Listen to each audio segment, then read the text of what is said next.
Okay, so beef curry. That's what we're making today.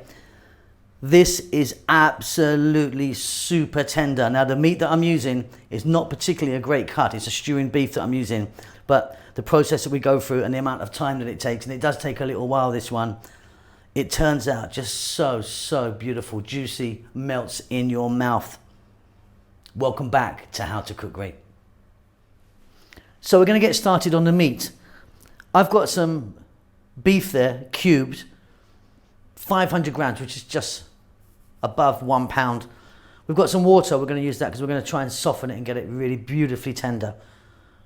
2 teaspoons of cumin seeds and 1, 2, 3, 4, 5, 6 red chilies dried. You don't have to put that amount in if you don't want. Let's get started on this. Now the beef that I'm using is a stewing type beef, so this process is really going to help it get super soft and tender. So I've got some oil in there. I'm using a sunflower oil. We're going to start off by dropping in our chili and our cumin seeds, and just for a few seconds in that oil, let them do their thing, and they'll infuse the oil and give it a really fabulous flavor. Then what we're going to do is we're going to drop the beef in, the cubed beef, and we're going to cook it for about 5 or 6 minutes to get a bit of color on it. Let's do that.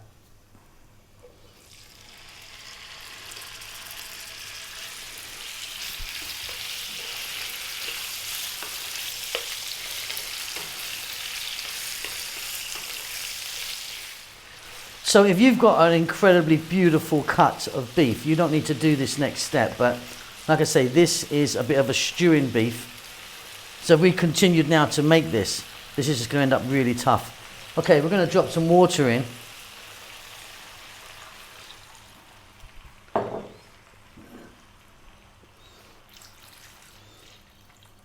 There's a couple of pints of water there, enough to cover it.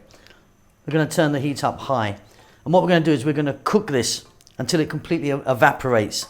And in that time, the water and the boiling process of it is going to make it really nice and tender. It's probably going to take about 8 or 9 minutes. So while the beef is tenderizing there, let's take a look at these other ingredients. So I've got some tomatoes there. I've got like 5 regular sized tomatoes, cut nice and small. Try and use a nice ripe juicy tomato. 1 decent sized onion chopped, cilantro or coriander, whatever you call that, 2 tablespoons of garlic ginger paste, some fresh curry leaves. If you can get them, they're absolutely wonderful. If not, try and get them dried. Not quite the same, but they will work. And then here, I've got 1 teaspoon of turmeric, 1 teaspoon of cumin, 2 teaspoons chili powder. I'm using the Kashmiri chili powder, 2 teaspoons of coriander, and fresh chili, as much or as little as you like.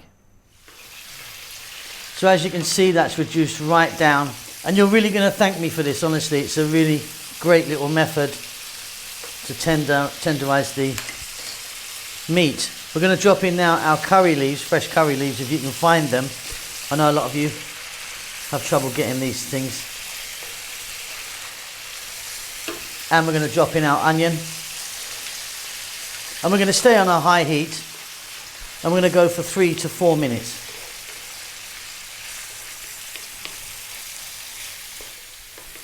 So that's about 3 or 4 minutes there. Next up, we're going to drop in 2 tablespoons of garlic ginger paste. Garlic ginger paste is a 50-50 mix of garlic and ginger. You can buy it in jars from most supermarkets, depending on where you live. Or like us, we make our own, because we use so much of it all the time here.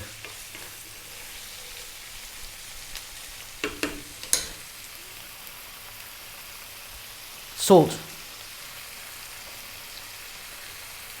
And for this one, I don't normally do this, but in this particular curry, we're going to put black pepper as well. We're going to add the fresh chili.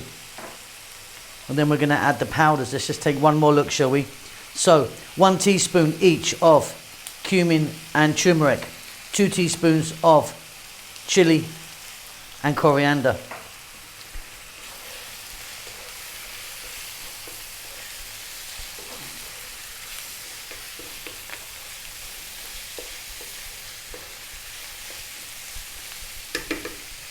Next up, we're going to get all of our tomatoes in. Like I say, try and use a nice juicy, ripe tomato.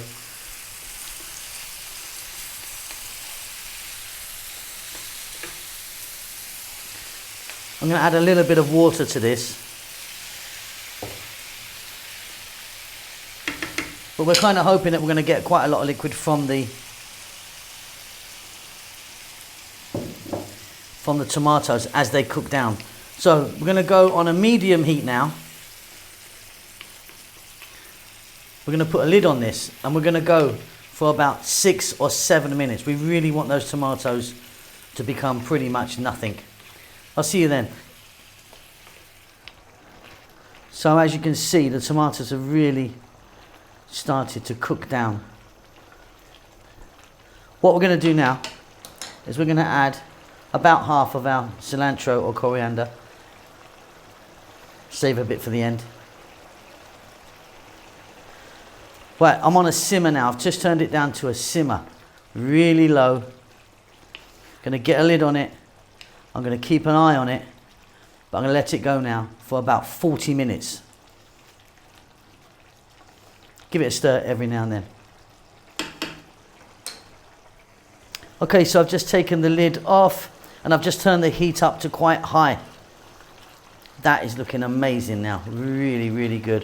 What I want to do is do 5 or 6 minutes, giving it a nice blast just at the end here. For about, 5 minutes or so. But that meat is super tender. We're nearly done. See you in 5. Okay, off goes the heat. Yeah, that little 5 or 6 minute blast just brings it together really nicely. Okay, we're going to add now a little bit of garam masala powder.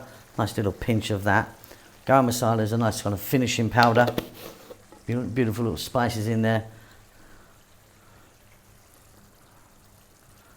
More cilantro or coriander, whatever you call that. And that is beautiful. Let me serve this up. And there you go. So yeah, that took a little while, didn't it? But I'm telling you, that is absolutely fabulous. Super juicy, super tender. And of course, a lovely masala in there. Beautifully spicy, some lovely aromatics. I hope you enjoyed that. Keep safe, keep well. I'll see you soon. Lots of love.